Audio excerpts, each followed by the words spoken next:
Put বা shoulder down কিভাবে করবেন দেখুন বন্ধুরা, খুব সহজে আমি দেখাচ্ছি।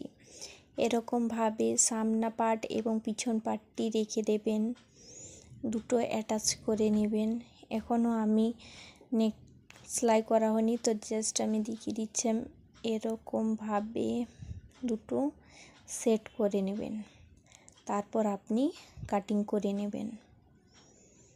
এরকমভাবে আমাদের আধা ইঞ্চিতে পুট ডাউন করতে হয়। এরকমভাবে এদিক থেকে সরুমুখটা, ওদিক থেকে এরকমভাবে পুরো আধা ইঞ্চি পুট ডাউন এরকমভাবে করতে হবে।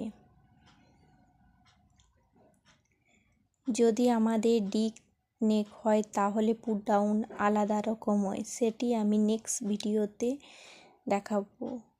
অবশ্যই কমেন্ট করে জানাবেন কেমন হয়েছে এবং ভিডিওটি লাইক করবেন। Thank you.